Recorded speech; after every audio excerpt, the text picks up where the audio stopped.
Assalamualaikum warahmatullahi wabarakatuh. Izin memperkenalkan diri, nama saya Meta Zaskia dengan PM 23570510006.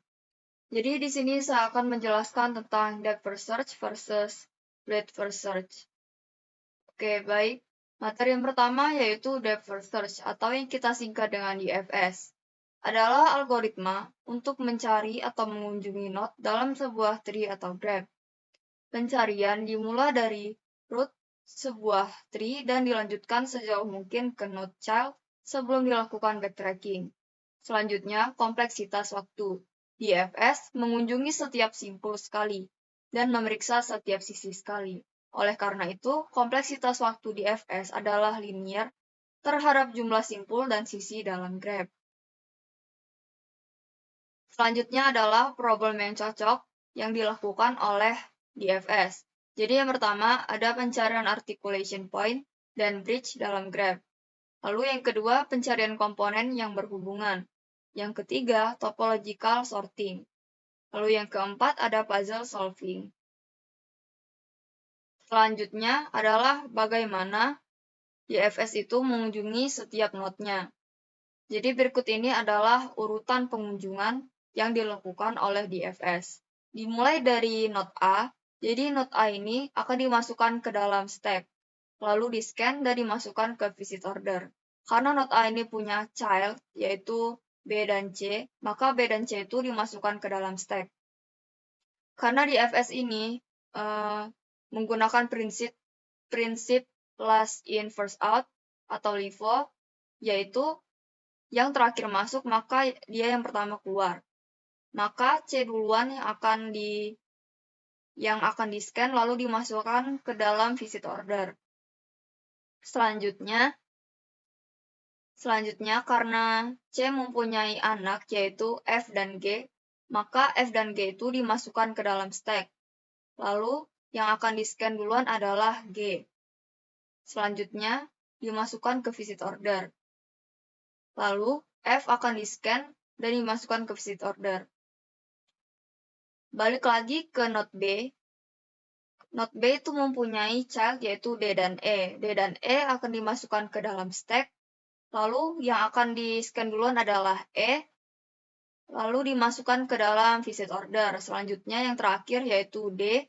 D akan di-scan lalu dimasukkan ke dalam visit order.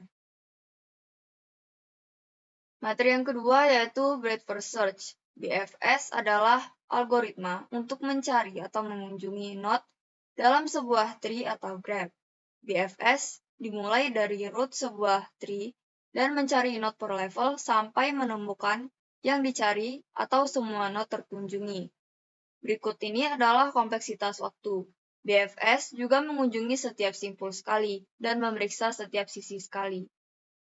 Sama seperti DFS, kompleksitas waktu BFS adalah linear terhadap jumlah simpul dan sisi dalam graph.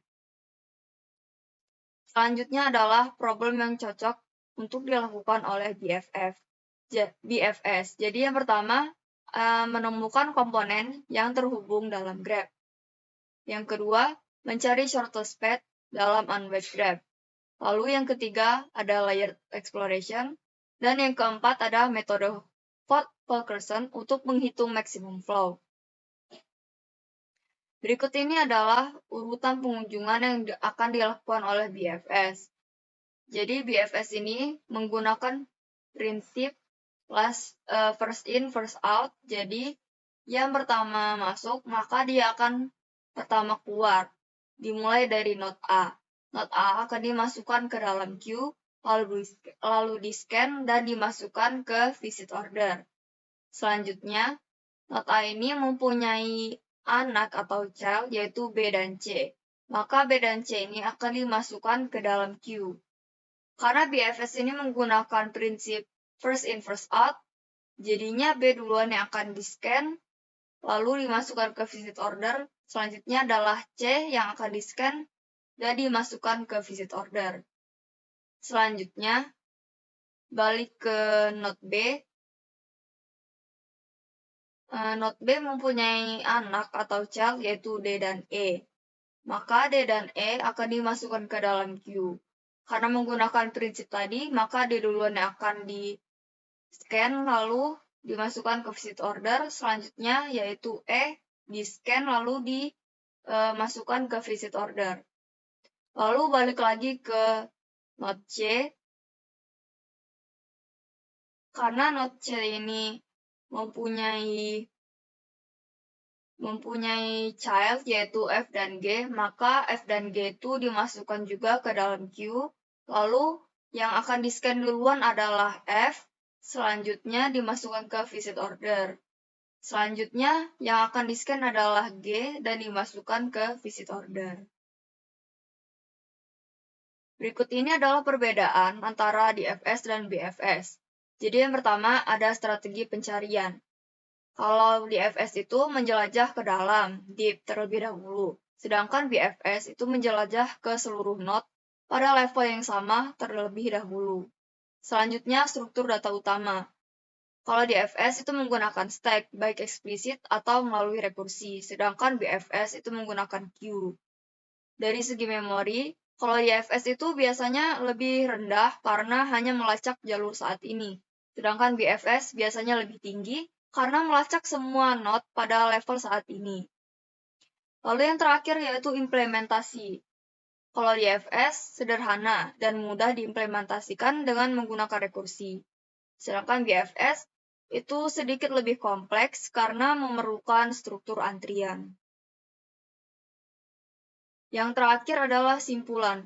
Kalau menurut saya, pemilihan algoritma terbaik antara DFS atau BFS itu tergantung pada problem yang sedang dihadapi. Karena kedua algoritma ini, yaitu DFS atau BFS, itu mempunyai perannya masing-masing, punya kelebihan dan kekurangannya masing-masing.